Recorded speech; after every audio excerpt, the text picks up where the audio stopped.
हे guys, welcome back again. एक axial skeleton वाले part में स्टर्नम वाला पार्ट रह गया था। शोल्डर ग्रेडल तो कर लिया था अलग से, तो ये वाला पार्ट अभी करते हैं।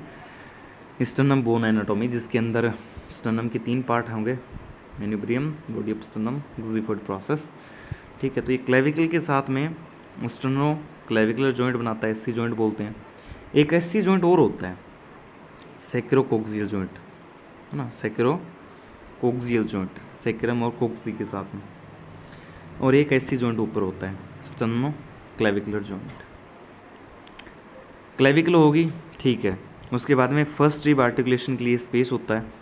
स्टर्नल एंगल होता है यहाँ पे, जहाँ से जुड़ती है बॉडी के साथ में। स्टर्नम का जो मेन्यूब्रियम पार्ट है, बॉडी जुड़ता है, वो स्टर्नल एंगल हो जाएगा। Body of sternum xiphoid process 3 part हो गए। बोनी थोरेक्स का एंटीरियर पार्ट बनाती है। बोनी थोरेक्स वाले पार्ट का एंटीरियर पार्ट स्टर्नम बनाती है।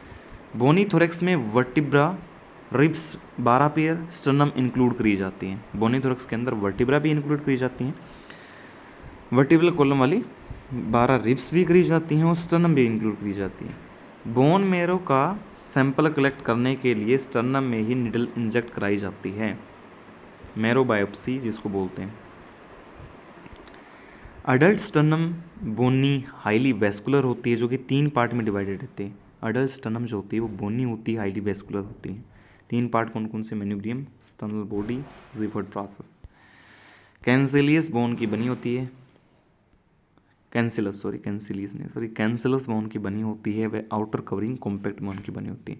तब जब हम बोन की स्ट्रक्चर देखते हैं ना, उसके अंदर ये कॉम्पैक्ट और कैंसिलस बोन पाई जाती है। वहाँ पे हमें इसमें डिवाइड करते हैं।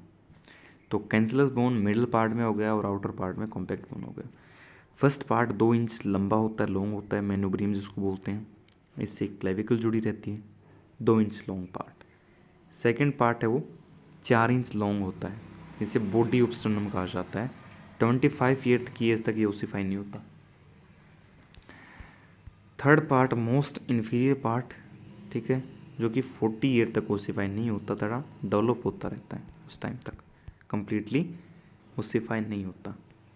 स्टर्नम रिब्स को आर्टिकुलेट करने के लिए स्पेस प्रोवाइड करता है तथा वाइटल ऑर्गन, वाइटल में कौन कौन से, जिसमें हार्ट है, लंग्स हैं, वेसल है, ट्रैकिया है, ईसोफेगस है, इनको प्रोटेक्ट करने का काम करता है। जॉइंट कौन कौन से स्टर्नम के अंदर? तो मेन्यूब्रो स्टर्नल जॉइंट, ठीक है, स्टर्नोकोस्टल जॉइंट, स्टर्नम और रिब्स के बीच में स्टर्नोकोस्टल जॉइंट। फिर आता है स्टर्नोक्लेविकुलर जॉइंट, एससी जॉइंट जिसको अपने बोला था।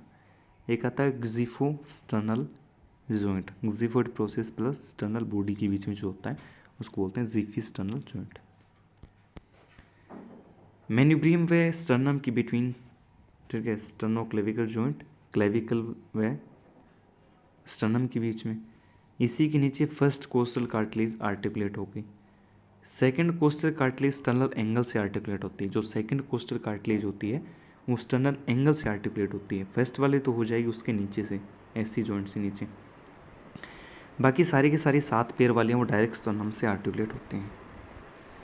नीचे वाले रिब्स के पेयर फिर स्टर्नम से नहीं जुड़ते, बल्कि पहले वाले कोस्टल कार्टिलेज से आर्टिकुलेट होते रहेंगे, जिनको अपन बोलते हैं फॉल्स वाले, जिनको फॉल्स रिब्स बोलते हैं ना, वो वाला पार्ट बता रहा हूँ। फिर वो स्टर्नल से आर्टिकुलेट नहीं होते, फिर वो नीचे ऊपर वाली ही रिब से आर्टिकुलेट होना स्टार्ट होता है।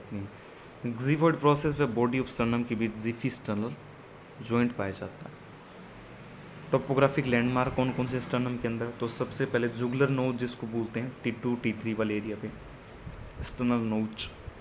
फिर जहाँ पे मेन्यूब्रियम और स्टर्नम की बॉडी अटैच होती हैं वो होता है स्टर्नल एंगल, T4 T5 वाले एरिया पे।